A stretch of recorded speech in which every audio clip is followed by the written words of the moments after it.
Hello everyone, welcome back to Persona 5 Royal Definition of Lost Potential. This is part 2 of a multi-part series. Now, if you haven't watched part 1, click on the eye icon somewhere up there in the top right corner, or go in the description to find part 1 if you have not watched it. And I didn't say this in the first video, but I said it in the description, so I'll say it now. Full spoilers ahead, of course. Quick disclaimer saying full spoilers, and if you've not watched part 1, watch part 1, and we'll see you guys then. Thank you. Now that our main characters are out of the way, let's discuss the villains, because the main villain of Persona 5 Royal is something... This is really something else. I loved Kamoshida. He was such a piece of shit. I hated him. That's exactly how you're supposed to feel about him. He's such a goddamn great villain in the game, which leaves a very strong first impression of this game. What was great about Kamoshida's palace is that everything just made sense. The castle is supposed to be the school. Some areas represent actual areas in the school. That's incredible. One of my least favorite parts that made me so angry was the segment of the cathedral area where you would get surrounded by enemies, and it was a major pain in the ass. Thank God Royal fixed it where you just grapple hook out of there. Speaking of enemies, the enemy shadows represent actual medieval themes, so you get really immersed in the whole idea that you're in a castle. The story that happens throughout Kamoshida's palace is also pretty good as well, because this is where the game introduced its main ideas and concepts. And it sounds so fun! I mean, we get to be a badass group of thieves who get to change evil people's hearts through a reality that nobody can access except us. Badass. The boss battle with Kamoshida as well is great because it isn't overly complicated and it teaches you how to prepare yourself for big future battles. What a solid start to the game. It just sucks that the rest of the villains from here drastically fall off the deep end. Madarame is up next, and also introduces us to Best Boy Yusuke. We first learn of Madarame's evil intentions through our first Mementos request. They eventually do investigate Madarame, but only because of Yusuke. Another thing that's dumb is that is one of the key words to get inside Madarame's palace, is plagiarism. The key word is plagiarism, but for some goddamn reason, it takes a while for the phantom thieves to discover that Madarame is actually indeed plagiarizing. Wow, what a goddamn shocker. In the middle of the palace, we get stopped right here by this big laser grid, and the only way to get past it is to open this door in Madarame's actual house. The only way we can get inside of it is for having on model for Yusuke. Yusuke, however, wants On to model nude, so he can make a defying nude portrait. On doesn't really want to go through with it, but the party members say she has to. She agrees reluctantly, but this pisses me off because didn't we legit just fight a guy who forced himself upon On sexually? Her whole character trait in the first act is not be a sex object or just a sex icon, but I guess we'll just ignore that for this mission in particular. Madarame's palace is actually quite beautiful, and the themes of enemies and the music just fit so well with the traditional Japanese art style. The boss battle of Madarame is pretty annoying as well, but I mean, it's better in Royal than it was in the previous game. But if you grind enough levels and moves, you can go through this new battle with pretty much no headaches at all. The original Persona 5's battle was this god-awful. Thank God that's not there anymore. Kaneshiro. Oh my god, what a disappointment. What I don't understand is how all this even happened. So there's a mafia situation going around Shibuya? Yeah, there you go. And some Shujin students are getting caught up in it, giving the school an even worse reputation after Kamoshida. The school principal wanted Makoto to figure out who's the mafia leader, or else he will not recommend her to a college of her choice. What the f***? How is a young female like Makoto supposed to crack down on a underground mafia operation when apparently the city's own police force can't even find the leader himself? What is anyone playing this game supposed to believe this is an actual situation that can happen? We eventually get to keywords we need to get inside the palace. Kaneshiro's palace is the entirety of Shibuya, so they can just warp anywhere they want. Where do they warp from? A very busy park! Are you serious? But no, hey, it's okay. Ryuji said it best himself. Nobody notices if a piece of trash disappears from a trash can. What the f does this mean? We are people! Tall, beautiful, living people! Okay, so Kaneshiro's palace is a flying bank. So what sucks about it is that the theming of the palace doesn't really match as well before. The shadows you fight are kind of all over the place. One issue I have with the palace is how Makoto acts. Makoto is the absolute worst part of this segment in the game. She's now the brains of the operation, but I like to debate that. She says some things that are so obvious that a rock that's been sitting out in the Nevada desert for 700 years could figure it out. She tells us things that the player could have figured out, but the game treats it again like it's a revolution. The party members cannot be this dumb. Here's an example for you. If my deductions are correct, this should be the last mechanism. Wow! No shit, Sherlock! How did you even figure this one out? Clearly, we didn't see the actual vault segment in the elevator. All hail the queen! I just realized I went over this entire segment without even talking about Kaneshiro himself that much. Okay, fine. He's a weak standard villain. I don't understand his shadow outfit. Kamoshida looked like a king. Madarame looked like a powerful Japanese figure, like a shogun or something. I don't know what Kaneshiro is. He has a stupid mustache on him and he's blue. What does that mean? The boss battle here is also one of the easiest fights in the entire game. Not much to go on about. Okay, how far are we? Holy shit. Futaba is up next. A bit different from the others, but holy hell, this is one of the most broken segments in the entire game. So Futaba wants us to change her heart so she can let go of the pain of the death of her mother, who she's convinced was the reason she died. Futaba's palace is a massive desert that takes place in this pyramid. What is really weird is us first entering this palace. We come in wearing our normal clothes instead of our metaverse outfits. We don't wear these outfits right now because the palace ruler doesn't see us as a threat. Morgana explicitly says at the beginning of the game that we wear these outfits to protect us from distortions. So what's the point of being protected from distortions if we could theoretically go throughout the entire palace without pissing off the ruler and stealing their treasure? Which is something we never do, by the way, because of plot.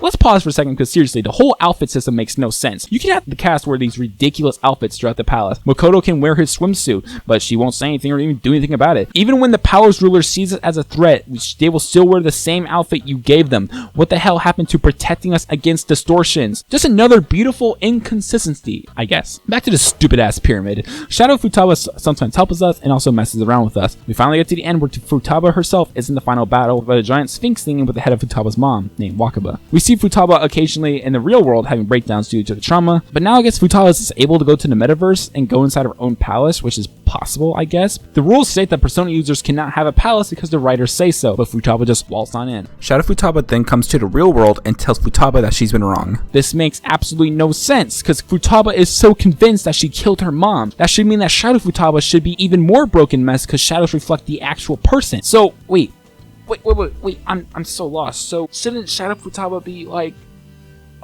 even worse than actual Futaba?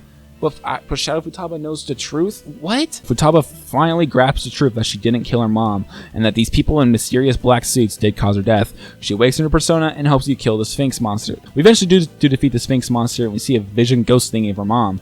What is this? Who cares? Who cares at this point? Okay, so the palace starts to crumble apart despite us not grabbing the treasure. So the game decides to make the wonderful decision of having Futaba herself be the treasure. Futaba herself was the treasure, and she's gone, so of course it's empty.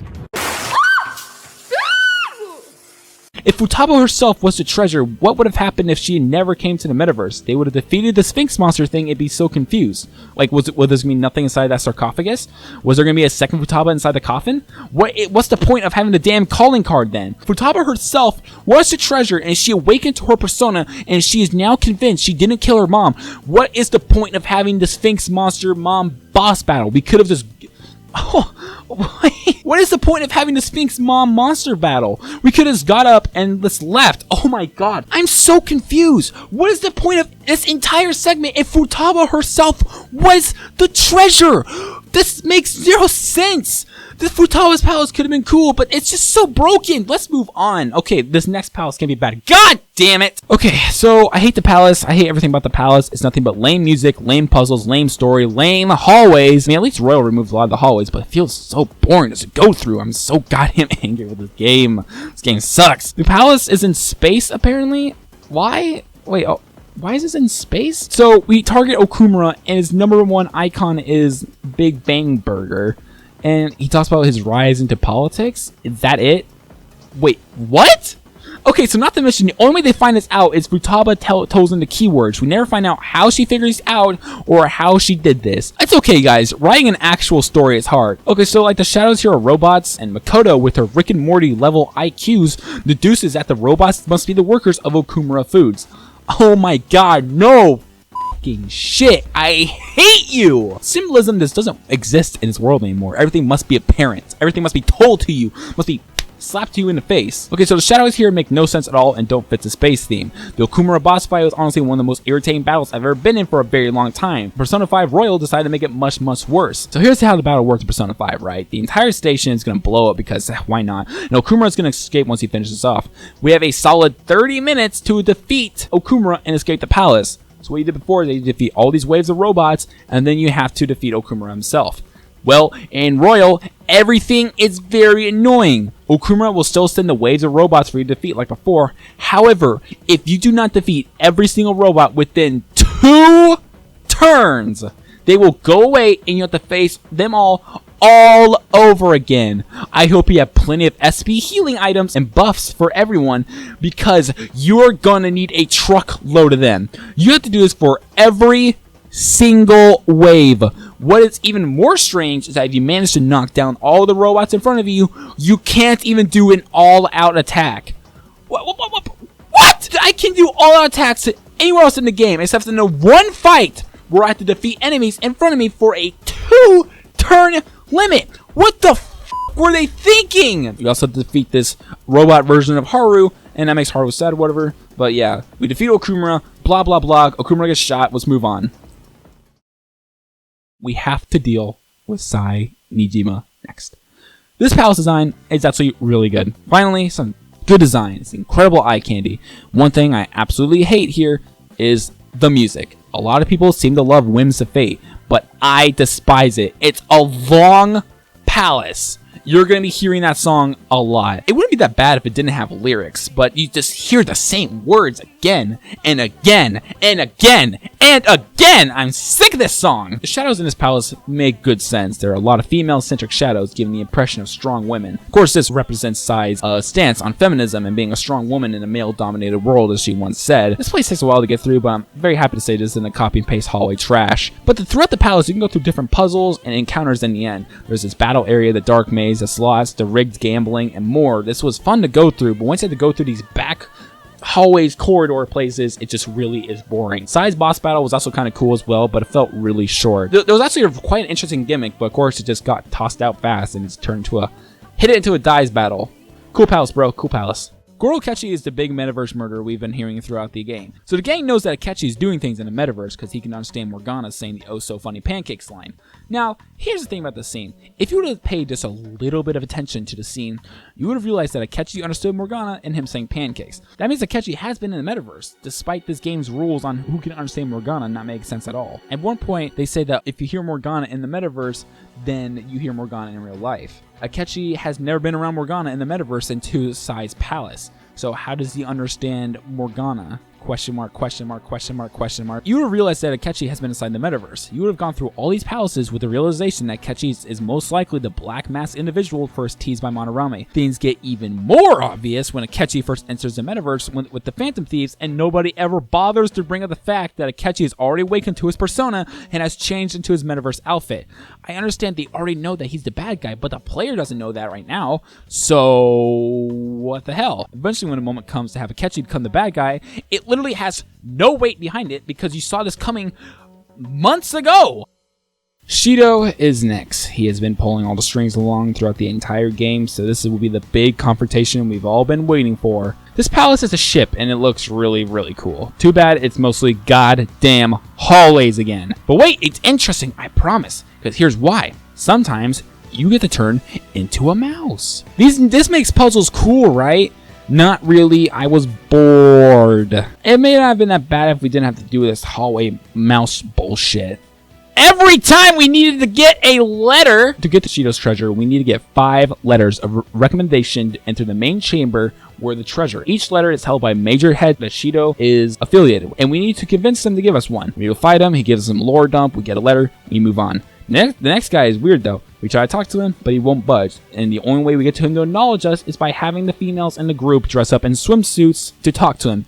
Again, this breaks the whole idea of this protects us from distortions bullshit again. I mean, Shido sees us as a threat, yet we can just change to swimsuits? Okay, wait a second. So this gets even more confusing. They can just take off their outfits and mask and just wear other outfits? I know this game has costumes that you can wear from DLC and whatnot, but these guys are just walking around in swimming suits.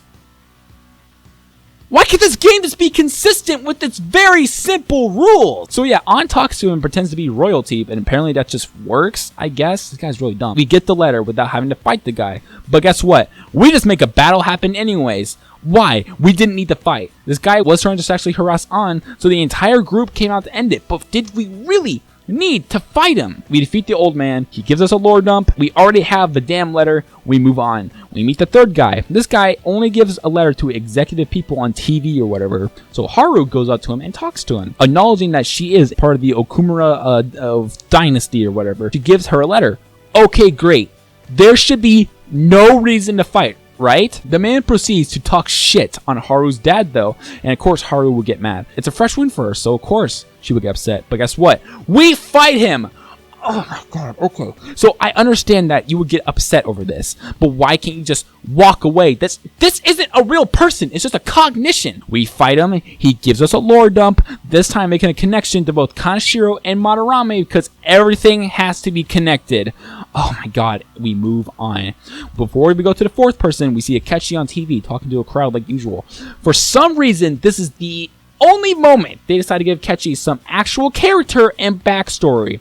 I guess he just uses the world to have an eternal monologue about how he was sad and alone as a child. So this is why he is today. This game just shovels in this building up of a character because something big will happen to Akechi in just a few short moments anyways. So yeah, okay, whatever. The fourth person won't leave his room, so we have to break in through an open door. Futaba goes in to get the letter since he is an IT president, something that is, of course, up her alley.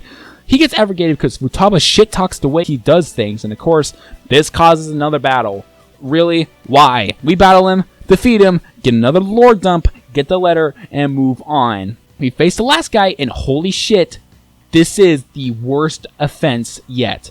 We face this major guy in the Japanese Yakuza, and we need a letter from him. Since he likes tattoos, An suggests that Yusuke makes a design for him. Yusuke then draws something, and he loves it. He offers Yusuke to be his personal tattoo artist, and he gives us a letter. Yusuke then declines, and goes on about how art is great and everything. And then, would you believe I told you that a battle begins? Okay, fuck off. Yusuke should have a fucking brain and realize that he isn't real! I love you, Yusuke, but how the hell does no one on this entire team have more than half a fucking brain cell? This is ridiculous. Of course, we beat him. This time there isn't a huge lore dump, thank God, and we move on. Did you see a pattern there? Jesus Christ!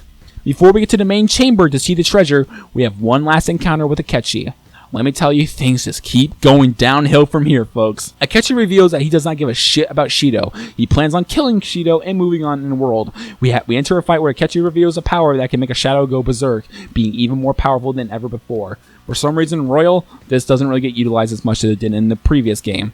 I don't know why they changed that, but okay, fine, whatever. Makoto, with her super duper Rick and Morty Reddit IQ, she deduces that you're the one behind the mental shutdowns all along. Are you fucking serious? They already knew this since June! They knew that he was the killer! They knew Akechi was the bad guy! Why is everyone so surprised? I don't get it! After a big battle with him, we ask him to join us! What? What? Okay, no. This segment is shit. Cognition Akechi shows up and threatens to kill us and Akechi. So Akechi saves us by separating us with a big gate. We hear gunfire and then silence. Everyone is just so sad that Akechi is dead, even though he was a very, very, very bad guy. He was a serial killer, not a broken little child. Can we just get back to Shido, please? The setting of the calling card is one of the best segments in the entire game. It was pretty cool, I will not lie.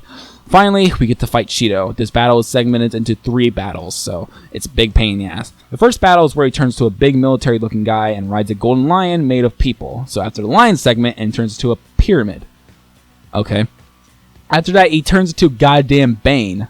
But then after that segment, he turns into Red Bane. This battle is kind of lame because there's no gimmicks or ways to end the fight sooner. I guess that's fine, but it just gets really boring when it's always the hit it until it dies. The battle eventually finishes, and we take the treasure and go. More story go on, but I just want to get this over with. So Shido was the last palace in the base game, but now we have to race the metaverse by stealing the treasure in Mementos. This isn't really that bad. I just kind of hated how simple the floor tile puzzles were, because I swear to God, a second grader could solve these. Shadows here don't have a theme, but I guess I'll allow it, because just this once, I guess, whatever. Who cares anymore? There's no themes anymore. One horrendous bad thing does happen here, however. We get to a room where we encounter all the previous palace rulers in a big cell room. There's Kamoshida, Madarame, Kaneshiro, and Shido are all in together. Why are all these people by each other? Who knows? I thought this was a major jail cell thing. Okay, whatever. Okay. Shido's talking about how great it is to be locked up in here because it's the ultimate freedom not to think and choose on their own free will. The entire team thinks about this idea, except Makoto, the big brain she is, claims that having the freedom to not make your own decisions only mean that someone else is controlling you. Isn't this what the Phantom Thieves have been doing the entire time? Whenever they see someone they want to change, they make it so that they force their entire willpower to confess their crimes. This is the moment that the team should have thought and really think about what they've been doing for the past couple of months. Even Yusuke starts to think out loud about what they've been doing is right. But Joker cut his thinking off and just says, oh, God damn it! Throughout the entire game, they have moments where they think about what they are doing is right, but it always ends in the same. No! We are on the side of justice! We are the real good guys! The game constantly tries to make this an actual question to be discussed, and should be an actual discord within the group, but it never does! They always agree that what they are doing is the right thing, and they just move on. Oh my God! This is the Holy Grail. It's basically controlling reality and the free will of every citizen in Japan. Now let's think about this for a minute, shall we? Is Mementos just a Japan thing? Could I, a young adult living in a goddamn dirt Kansas, become a Persona user as well? Is Mementos a worldwide thing? If I could access the metaverse in actual real life, could I go to Mementos right here in America? We are at the very core of Mementos, meaning that this is where it all ends. The Phantom Thieves are a worldwide thing, something that's been confirmed that when we were in Hawaii. But you know, I guess that would have required the writers to actually think, and I know, guys, that can be hard sometimes. The Holy Grail battle is pretty dumb because it's one of those battles in video games that you just can't win. I don't see the point of having a battle at all if it's just going to waste my SP and items. And it can regenerate health all at once. So what was even the point of even battling it? Why couldn't this just been a cutscene or something? Eventually we can fight it legitimately, but even still it doesn't get defeated. There's just no point to these. It makes me mad that I have to waste my time and my items. Alright, let's keep going. We're almost there to the new content. So this is the Klytoff world. So Mementos and reality have merged together, and now we have to finish the God in Control, Yaldabaoth. We got to go up this huge staircase to fight more shadows. One thing I will give Persona 5 is I like that they have a good theme here for this final segment. The shadows here are based on religious figures, so the shadows here look more humanoid. Most of the time. We finally reach the top of the stairs to fight the Holy Grail once more. It's a boss battle with the gimmick of having to waste turns. The game lets you send someone out to stop the villain from cheating. Thank God this is the last time it does this. After defeating the Holy Grail, it transforms into this big mega beast, Yaldabaoth. I loved this final battle. The music kicks ass. Not to mention, I loved the gimmick. The whole idea of the 7 deadly sins.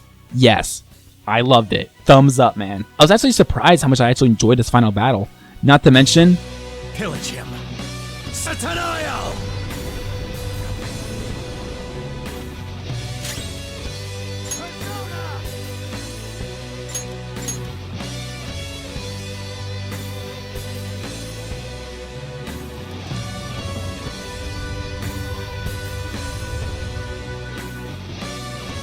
Be gone. Preposterous! You dare on the people's wishes!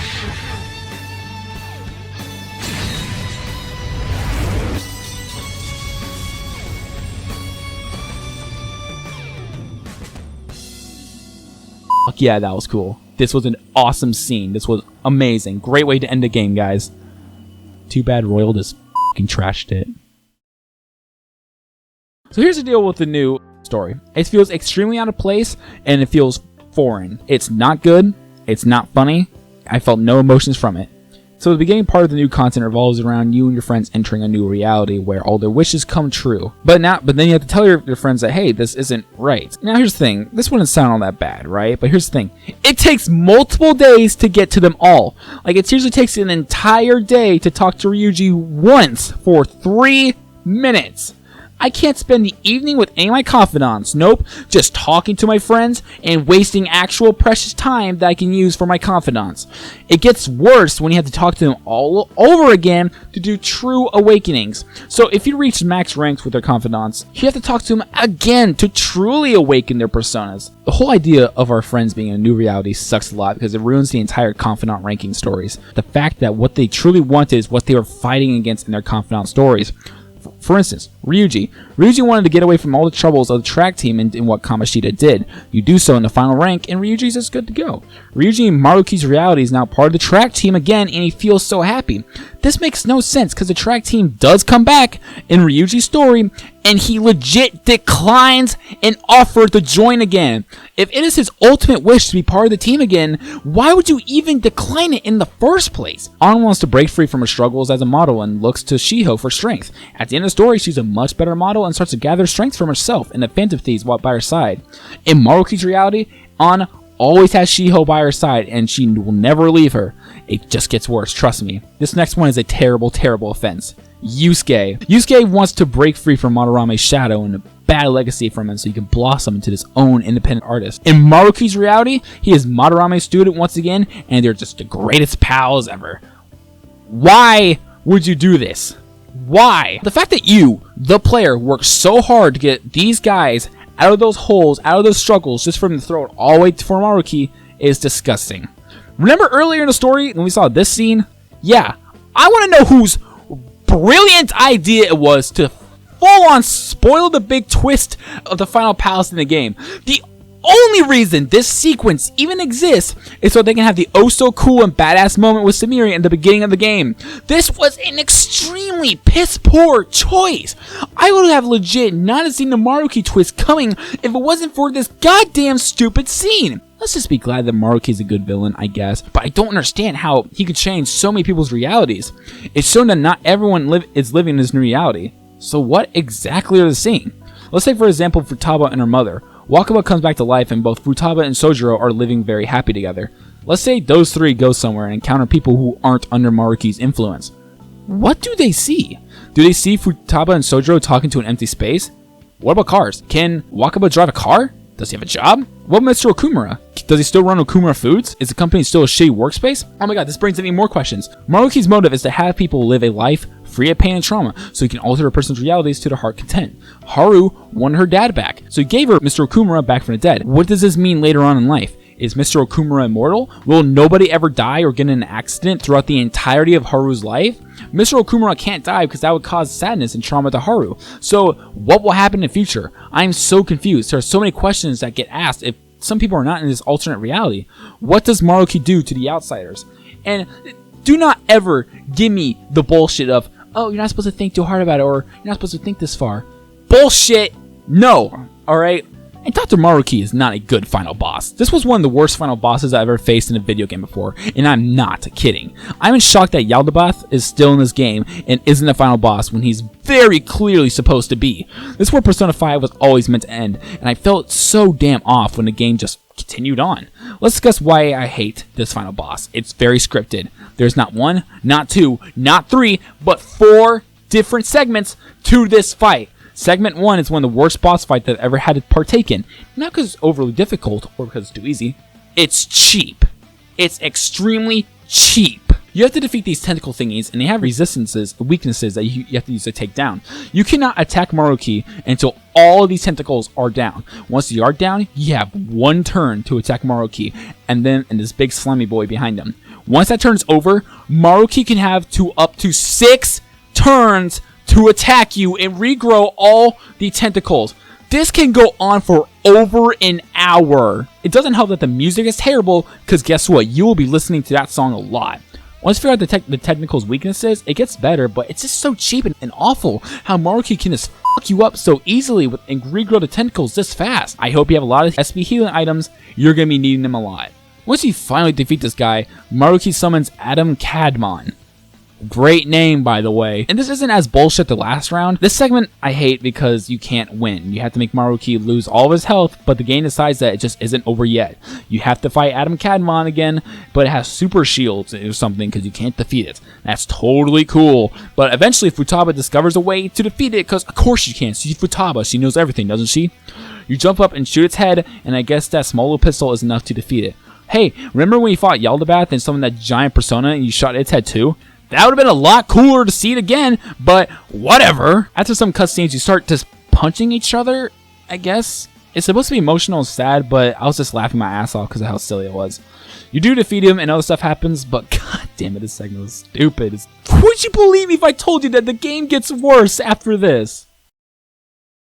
Alright, so I went on this entire part of the video going on nothing but the villains and some story aspects I didn't like, so it's already gone long enough, so I will end things here for now. Please join me again for the next part where we are finally touching on more stories. We'll touch on specific things I didn't like inside the story. Thank you guys so much for watching this video. I know it's a big long series, but you know what? We're getting there. Hope you guys are enjoying this. Please leave a like and subscribe. Hope we guys see you again here in the next part, and I will see you guys again soon.